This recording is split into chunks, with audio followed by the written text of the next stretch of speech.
pakilala at pakilati sa mga kandidato sa pagka-senador sa UH Hiritan 2013. Round 2 tayo mga igan!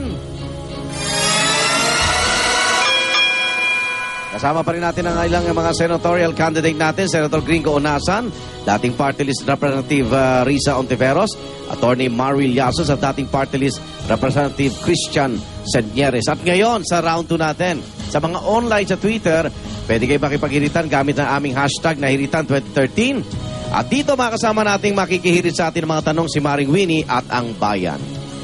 Ang una pong kandidato sa salang, sa round 2 si Attorney Marwil Yasos ng Ang Kapatiran Party. Maring Winnie, Attorney Yasos po. Magandang umaga, Attorney Yasos. Nakikita ko sa curriculum vitae nyo na napakagaling kayo na estudyante, outstanding leaderships, multi-awarded, etc. in Bicol. Kayo po ay laki sa Bicol. Opo. Di ba? And yet, after graduating from college at going to law school, parang tinalikuran nyo na ang Bicol. Hindi na kayo bumalik doon to make your career there. Tatanungin ko po sa inyo, ang tanong ko po sa inyo, ano kaya ang epekto ng mga ganitong practice na yung mga pinaka-bright na students ay umaalis sa kanilang rehiyon? The reason I ask is because Bicol is the second or the third poorest region and needs all the help it can get. I understand the concern, Maring Winnie, pero lilinawin ko, hindi ko naman talaga iniwan ng Bicol, no? Kasi nagpa-practice din ako doon. In fact, even my IBP membership is Albay. At ang aking pagbabayad ng PTR ay sa Daraga, Albay. So talagang hindi ko natalikuran. Pero yung concern mo is about local brain drain. No, nakakabahala din yan kasi karamihan sa magagaling sa mga probinsya, hindi lamang sa Bicol, ay umaalis doon sapagkat walang oportunidad. Pumupunta sila dito sa Maynila, dito nagtatrabaho, dito nakikipagsapalaran sa buhay at nakakalimutan nila yung mga probinsyang kanilang pinanggalingan. Kaya kung ako'y mahahalal bilang senador, talagang dapat magkaroon ng rural development, pabutihin natin ang pamumuhay sa mga probinsya para hindi po tayo nagsisiksikan dito, no, sa Metro Manila at sa ibang urban centers. At talagang malaking problema yung tinatawag nating local brain drain, Maring Winnie.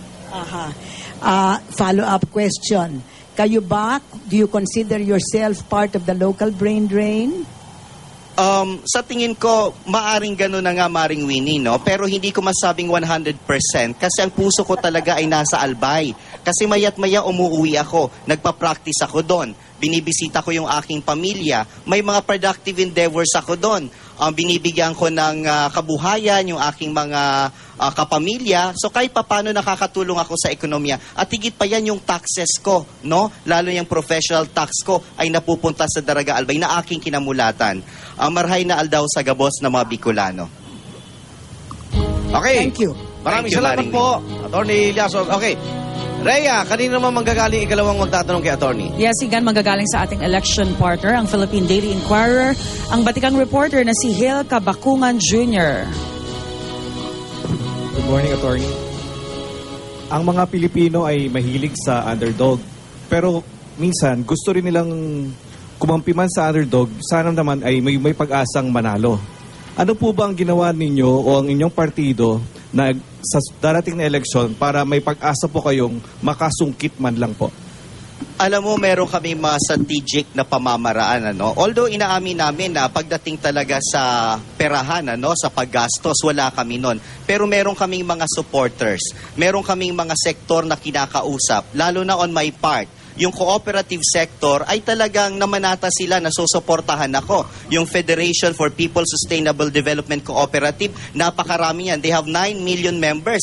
Kung ang pagbabatayan natin ay yung resulta ng 2010, kailangan mo lang ng 11 million, no? Para manalo pagka-senador. Kung meron na akong 9 million, halimbawa lahat yun buboto sa akin, idagdag natin yung 3.2 ng Bicol, haabot ng 12.2, panalo na tayo, idadagdag pa yung boto ng ating mga kapuso na nanonood sa ngayon. So kahit na sinasabing underdog tayo sa pera, malakas tayo sa issue, hindi tayo minsan man napapanood sa TV dahil wala tayong political ads, pero direkta tayong nakikipag-usap sa taong bayan. Hindi kami natatakot humarap sapagkat ang bitbit namin ay prinsipyo sa halalang ito. Okay, maraming salamat, Attorney Marwil Yasos. Susunod naman pong tatanungin natin si former Congresswoman Risa Ontiveros. Maring Winnie. Good morning, Risa. Morning, Ma'am. Alam niyo, Congresswoman Ontiveros, ang practice ng pagbibigay po ng itong mga so-called savings sa mga miyembro ng mga Kamara de Representante at saka Senate are the same. Alright? Kayo ay naging miyembro. Pareho-pareho ang sistema. Question, sa Congress ba, pare-pareho ba ang binibigay ng Speaker sa mga miyembro ng Kongreso? Paring Winnie, nung panahong nasa House ako ay hindi ko alam kung pare-pareho ang binibigay ni Speaker, whether sa district reps, party list reps, at lalong importante na distinction between majority at minority. Halos lahat po ng 6 na taon ko sa House ay nasa minority. Yan din ay kasabay ng mga taon na yung PDAF sa Partido ng Kabayan ay winihold talaga ni dating presidenteng GMA. So, gayunpaman, yung 1 taon lang na nagsilbi ako sa House na mayroon pang PDAF ang Akbayan way back in year 2004 ay nag-implementa na kami ng isang sistema na transparent sa paggamit ng pondong i-allocate na iyan at gagamitin dapat batay sa desisyon ng ordinaryong mamamayan. Hindi lang ng kongresista o kung sa Senado, hindi lang ng senador. In other words po, Risa, sa House of Representatives, may discrimination between majority and minority, party list and non-party list. So, bakit nyo tinatanong kung bakit nagdi-discriminate si Senator Ponce Enrile? I mean, what is the difference? Can you tell us? Kung sa regular na mga allocation or PDAF, between party list and district rep ay walang distinction. Between majority and minority nung dating presidente may distinction. Hindi ko tiyak kung sa savings. Basta ang basic na posisyon ko dyan sa lahat ng pondong yan, pati savings, dapat subject to audit. And in the end, dapat i-abolish yung buong party list system. Yung buong... Okay, naku, inabot po. Maraming salamat, Maring Winnie. Rhea, sino susunod nating magtatanong kay Congresswoman Ontiveros? Mula sa ating live audience, si Kate Banasa ng Trinity University of Asia, Congresswoman. Okay, Good tanong-tanong. morning po, Congresswoman. Ms. Good Riza, umaga po. kailangan po bang nasa posisyon sa gobyerno para makapaglingkod? Paglilinaw lang, ang dapat i-abolish ay yung pork barrel system. Definitely po, hindi kailangan na nasa gobyerno para maglingkod sa sambayanan. Ang bawat mamamayan, basta't maging aktibo tayo sa ating henerasyon bilang kayo yung mga kabataang Filipino, sa ating sektor bilang mga estudyante man o mga community youth, pati aktibo sa mga sangguniang kabataan, ay pwedeng maglingkod sa ating iniibig na inang bayan. Alamin lang po natin kung ano ang mga issue na mahalaga sa ating sarili sa panahong ito at kung papaano tayo makatutulong lalo na para isulong yung mga pagbabago at yung mga reforma, yung mga laban na kailangan pa rin nating masiguro at yung mga laban, lalo na dito sa daang matuwid, na kailangan magbunga ng isang mas magandang kinabukasan para sa ating bansa. Dahil tayo magkabaro, bigyan po natin ng diin ang mga laban nating mga kababaihan at mga serbisyo tulad ng kalusugan. Salamat po. Salamat po, Congresswoman Kate. Thank you. Maraming salamat, dating Congresswoman Risa Ontiveros. At ngayon naman, 3 kandidato, si dating Congressman Christian Señeres, ang tatanungin ni Maring Winnie. Good morning, Christian. Morning. Same name as my husband, so I like it. Okay. Okay. Pero kayo po ang first candidate from the Democratic Party of the Philippines na guest dito sa unang hirit. Kami dito hindi namin alam kung ano yung Democratic Party of the Philippines. Can you please tell us, number 1, what is that Democratic Party of the Philippines? Ilang kayong miyembro? At ano ang plataforma nyo na nagkakaiba sa plataforma ng UNA, o Akbayan, etc. Because coalition kayo ng coalition dyan. Are you going, can you please tell us? Thank you. Thank you po. The Democratic Party of the Philippines was accredited by the Commission on Elections ng October 3 lang po. If you remember, that was yung 3rd day po ng filing of candidacy. for this election po. Kaya bigla-biglaan rin po ang aming pagpasok. Although 2010 pa po kami nag-petition for accreditation. Our ideology is self-sufficiency. We are in favor of smaller government, lower taxes, and greater personal freedoms while adhering to a Christian way of life and traditional Filipino values. Sa membership po namin, we now have 3 million members. But yung card carrying, we're targeting 1 million before the start of the campaign period. And we're organized in every region. That's why naka-credit po kami ng COMELEC kasi stricto na po ngayon ng COMELEC eh. And hindi po sana kami naka-credit kung hindi po tunay po na meron po kaming makinarya sa bawat sulok ng Pilipinas. Okay. Follow-up question po. Nung kayo'y nasa Kongreso, kayo'y representante ng Buhay Party List, which is the party of Mike Velarde. Are you still associated with that Buhay in some way? No, I have no association with them whatsoever. I haven't seen them for many years already. No, wala na pong connection dun. Wala na. Oo, okay. Thank you. Okay, maraming salamat, Maring Winnie. Rhea. Ang nabunot niya ay ang presidente ng Catholic Media Network, si Reverend Father Francis Lucas. Good morning, Christian. Morning, Father. Ayon sa iyong personal na advocacy sa iyong partido, ano ang magiging banner or priority bill na itutulak mo sa Senado? Napakarami po kami mga bills po eh. But since ang mainit pong usapin ngayon, yung nangyayari po sa Senado, yun rin po yung related rin po sa unang tanong nyo kanina. Ako po meron pong karanasan bilang mambabatas po sa mababang kapulungan. So marami rin pong nalalaman po dyan sa mga yung pagpapa-disburse po ng mga funds. Meron pong imumungkahi na maging transparent po. Lagi po natin yung naririnig. Nung congressman po ako, meron pong humihingi may NGO po na humihingi ng bawat kopya po ng PDAF, SARO, NCA. And I was told that I was one of 3 or 4 congressmen out of 200 plus congressmen who would do that. I believe po that kung transparent po tayo and i-enact po natin, i-formalize po natin, let's institutionalize the participation of civil society through the NGOs sa pag-scrutinize ng budget ng mga senador at kongresista, kung meron pong hiya yung mga politiko, hindi na po sila gagawa ng kalokohan.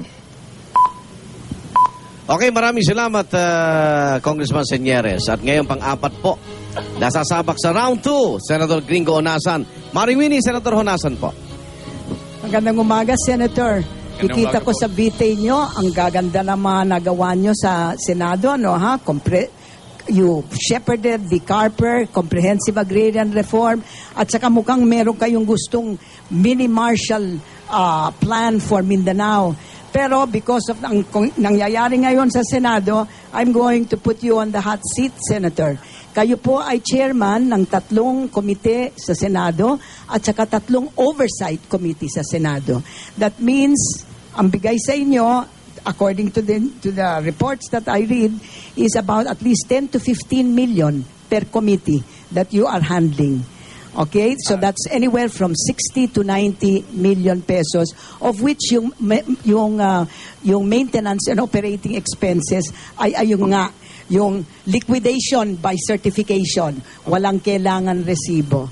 Ngayon po, kung kayo po ay sinabi nyo kanina na kailangan magre-reforma sa Senado, di ba? To bring back the confidence kasi medyo nawawalaan ng kumpiyansa, no, ha? Question, will you be in favor of removing that certification, liquidation by certification para talagang kailangan may resibo na? Salamat po, Professor Winnie.